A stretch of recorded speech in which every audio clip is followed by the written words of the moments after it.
আসার পর অনুভূতি মূলত প্রথমত হচ্ছে আমি হেডশট সেলুনের হচ্ছে কাস্টমার ছিলাম একটা প্রথমত। ওদের সার্ভিস আমার ভালো লাগে, আবার হয়তো মানুষ হিসাবে বা আমার গান বা আমার কাজ হয়তো ওদের কাছে আমাকে ভালো লাগে, এমনি করে হচ্ছে আসলে মিলে গেছে ব্যাপারটা। আপনি বললেন যে এদের সার্ভিসটা ভালো লাগে, কতবার সার্ভিস নিয়েছেন হেডশট? এখন পর্যন্ত অ্যাটলিস্ট 4 থেকে 5 বার, বেশি হতে পারে, কম হওয়ার সম্ভাবনা কম, বেশি হবে। আপনাকে কেমন ডিসকাউন্ট দিয়েছেন? এটা অনেস্টলি বললে ডিসকাউন্ট আমার দিতে চায়, কিন্তু আমিও মানে পাল্টা ফাইট করি, আমাদের আসলে কাউন্টার ফাইট হয়। মানে আমি প্রত্যেকবার এটাই বলি যে এইবার যদি এরকম আমার সাথে উল্টাপাল্টা করা হয়, ডিসকাউন্ট দেওয়ার চেষ্টা করে, তাহলে আমি আর জীবনে আসবো না। এবং এমন করে একবার এদের সাথে মানে রাগ করে আমি 1 মাস বা 2 মাস আমি যাইও নাই, কিন্তু কিন্তু ভালো সার্ভিস পাইলে তো যাইতে হবে, কিছু করার নাই। এটা আপনার কততম ব্রাঞ্চ উদ্বোধন করা যাবে? এটা মনে করি সেকেন্ড ইয়েস, চিটাগাংয়ে গেলাম আর এই যে ধানমন্ডিতে।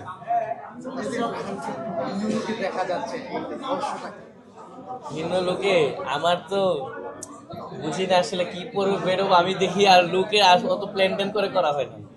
কিছু আমার পছন্দের কাপড় আছে, এগুলো থেকে একটা পরে যাই, কোনো একটা ময়লা থাকলে একটা পরিষ্কার যেটা সেটা পরে যাই।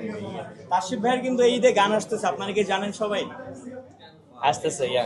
আমরা কি একটু শুনতে পারবো? না না না, আপাতত না, আমরা মাইরেন না রোজার মধ্যে গানের গান। মাফ করেন, এরপরে আচ্ছা, বলেন। এই চমকটা ঈদের জন্য সবার হ্যাঁ, জন্য এটা চমকটা চমকের থাক। থাকুক, রাইট। যেমন আমরা আমাদের ব্রাঞ্চটা কিন্তু কাউকে দেখাচ্ছি না, বাইরে পর্দা দিয়ে, এটা যখন বাইরে ওপেনিং করে দিবে তখন সবাই দেখবে, চমকটা চমকই থাকে।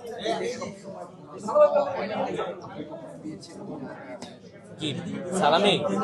সালামি আমার ঈদে আগে সালামি পাইতাম, কিন্তু সারা জীবনে কম কম পাইছি, বাট দেওয়াটাই হয় বেশি আর কি। গত কয়েক বছর ধরে দেওয়ার উপরেই আছে।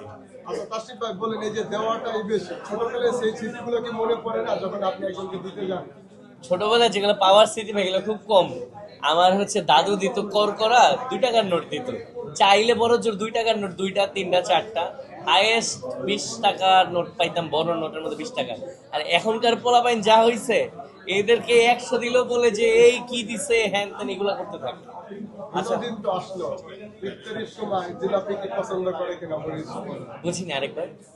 মানে মুড়ির সাথে জিলাপি, অবশ্যই মুড়ির সাথে জিলাপির পক্ষে আমি। আর যারা এই যে মুড়ির সাথে জিলাপি খায় না, এরা যে সংসার করবে কেমনে আরেক বাসায় যায়? এইটুকু যদি মানে ম্যাচিং আন্ডারস্ট্যান্ডিং না হয়। কখনো কি ফ্রেন্ডদের সাথে এটা নিয়ে ঝগড়া হয়েছে কিনা, বা ইফতারের সময় যে মুড়ির সাথে জিলাপি নিয়ে ঝগড়া করে উঠে গেছে, এরকম কোনো স্মৃতি আছে? আমি ভাই আমার ফ্রেন্ডদের মধ্যে যে খাবে না, আমি বলি খাইস না, না খাইলে যা, তোর প্লেট আলাদা করে দিই। Thank you guys, thank you. Thank you. ভাই ভাই ভাই ভাই ভাই একটা প্রশ্ন আছে। এই লোকেশনটা বলবেন না আপনার গল্পটা আছে? এইটা হেডশটের আমরা এখন আছি হচ্ছে ধানমন্ডি 3-এতে ANZ প্লাজার নাম কি, ANZ প্রপার্টিজের গ্রাউন্ড ফ্লোরে। আপনার নাম বলে আসলে করে ডিসকাউন্ট পাবে কিনা?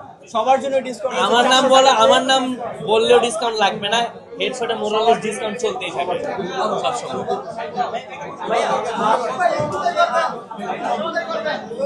ভাই জোরে বলেন। জাহির আপনি কি নিয়ে ওনার ছেলেকে নিয়ে কি বলা? No comments.